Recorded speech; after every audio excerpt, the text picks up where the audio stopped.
Hello guys, welcome to my channel and आज मैं आपको बताऊंगी कि आप अपना ओपन वर्क परमिट खुद कैसे अप्लाई कर सकते हैं if you have applied under TR to PR application. Guys, first thing you have to keep ready your documents. तो सबसे मेन इंपॉर्टेंट है that you have to submit three main documents in client information. वो मैं आगे जब आप पूरा देखेंगे तो आपको पता चलेगा कि क्लाइंट इन्फॉर्मेशन में आपको क्या क्या अपलोड करना है। तो वो तीन चीज़ें हैं।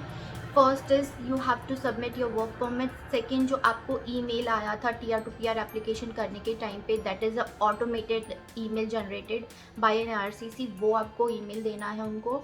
And third thing, you have to submit proof of language proficiency. तो वो तीनों को आप मर्ज करके एंड क्लाइंट इन्फॉर्मेशन में डालेंगे। बाकी सारा एज इट इज़ है। You have to submit passport, digital photo and medical examination का जो रिपोर्ट है, and everything is same which you applied in PGWP.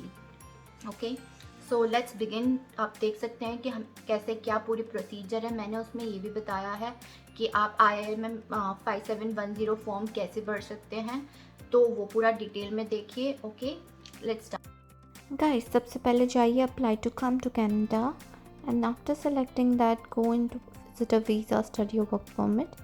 Then after go into what would you like to do in Canada, it will be coming like work. So after then how long you are planning to stay in Canada temporarily, more than 6 months. Select the code of your country, whatever it would be. What is your current country? तो उसमें Canada आएगा. If you're presently in Canada, so do Canada. Do you have a family member? Yes or no. जो भी आप select कर सकते हैं, yes तो yes, नहीं तो no. Then select your date of birth. तो अपनी date of birth इस तरह से select करके आपको for next करना है.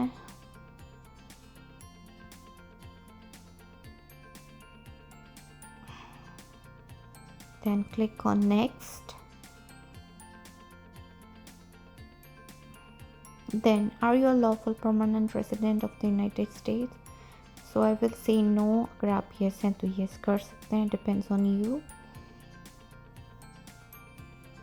So now what is your current immigration status in Canada? तो worker or student, जो भी है आपका आप वो select करिए.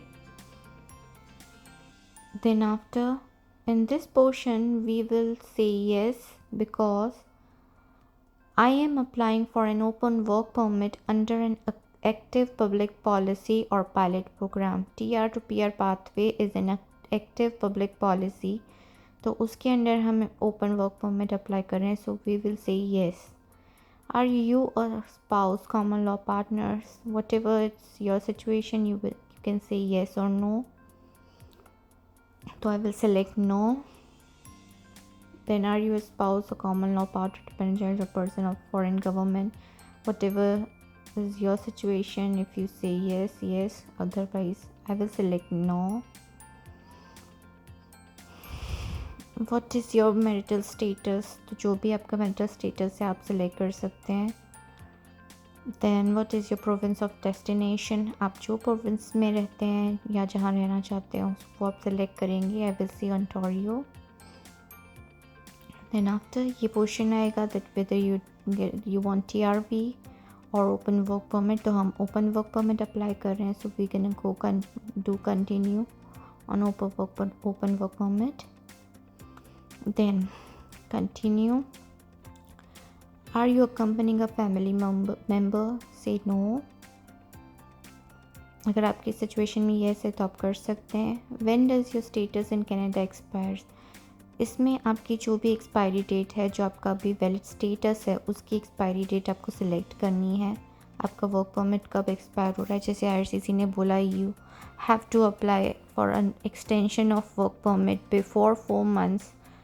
तो आपको उस तरह से डेट देखकर एंड फिर आपको अप्लाई करना है.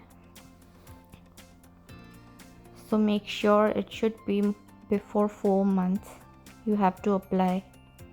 Now, have you had a medical exam? Say yes. अगर no तो no. Do you want to submit an application for a family member? आपकी जो भी सिचुएशन है अगर आप कर रहे हैं तो आप येस कर सकते हैं. Are you giving in someone access to your application? अगर आपने देना है तो आप दे सकते हैं. इसमें आपको सेलेक्ट करना है कि आपने बायोमेट्रिक्स दिया है 10 ईयर्स में, तो yes. In the past 10 years have you given your fingerprints of biometrics? अगर आपने बायोमेट्रिक्स दिया है से येस, अगर नहीं दिया है तो no. These are fees associated with this application. So in this portion guys, हम यहाँ पे नो करेंगे because IRCC has told that you don't have to pay open work permit fees, you just have to pay processing fees. तो वो मैं आपको आगे बताऊँगी कैसे क्या करना है. In this a digital copy आप करेंगे तो say yes. Then review your answers. आपको अपने सारे क्वेश्चंस चेक कर लेने whether you have answered it correctly और नॉट. फिर चेक करने के बाद हम आपको आगे बताएंगे कि कैसे क्या करना है हमें.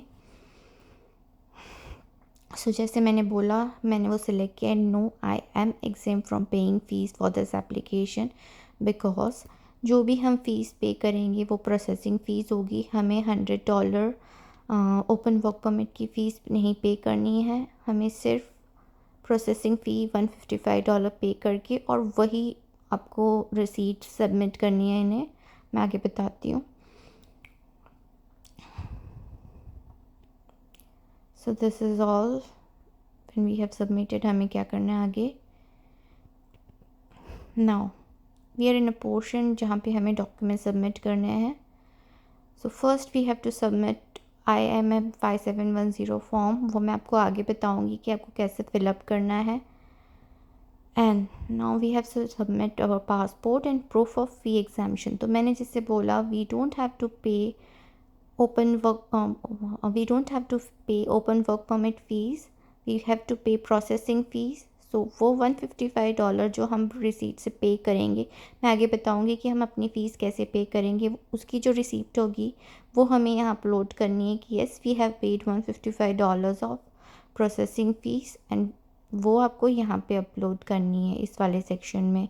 Then we have to upload a digital photo, proof of upfront medical examination and now this a client information. यहाँ पे हमें जो भी डॉक्यूमेंट्स है जो इम्पॉर्टेंट है that we are showing that yes we applied under TR to PR, वो हमें उस सेक्शन में अपलोड करना है. तो जैसे मैंने बोला ये IRCC की वेबसाइट है, मैं आपको बता दे रही हूँ फिर भी प्रूफ के लिए कि लाइक क्या क्या उन लोगों ने लिखा हुआ है. तो क्लाइंट इन्फॉर्मेशन में we have to submit proof that you were allowed to work when you applied for an permanent resident. तो आपको अपना वर्क परमिट या स्टूडेंट परमिट जो भी है आपको वो उस तरह रखना है. देन क्लाइंट इन्फॉर्मेशन में आपको अपना IELTS का टेस्ट रिज़ल्ट देना है, proof of language test result, proof you applied for temporary resident, वो भी क्लाइंट इन्फॉर्मेशन में, passport and digital photo. So what I would say कि ये तीनों को मर्ज करके आपको क्लाइंट इन्फॉर्मेशन में अपलोड करना है. That is your proof of language test result, your work permit and your that email what you got while applying TR to PR. आपको जो ईमेल आया था ऑटोमेटेड जनरेटेड ईमेल था, वो आपको तीनों को मर्ज करके यहाँ पे क्लाइंट इन्फॉर्मेशन में अपलोड करना है. So now guys we can see कि हम फ़ी कैसे पे करेंगे. So go into how to pay your fees. मैं सारी लिंक्स आपको डिस्क्रिप्शन सेक्शन में शेयर कर दूँगी, आप चेक कर सकते हैं. Then so go into this, you have to pay $155 of including extension per person's fees, that is a processing fee.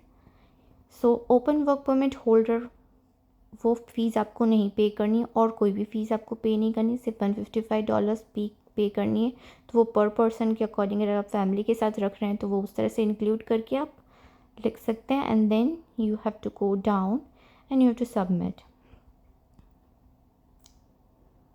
Then आप इस तरह से करके आप अपनी फ़ीस पे करेंगे एंड इसकी रिसीप्ट आप वहाँ पे सेक्शन में proof of fee exemption section में अपलोड करेंगे.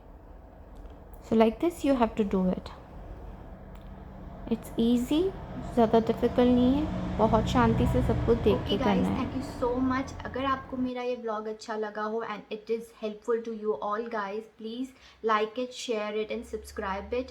Please let me know in comments box अगर आपको कहीं पे भी कन्फ्यूजन फील हो रहा है. मैं जल्दी से जल्दी आपको हेल्प करने की कोशिश करूँगी. Thank you so much. Do not forget to subscribe it, do not forget to like it. Thank you so much. Take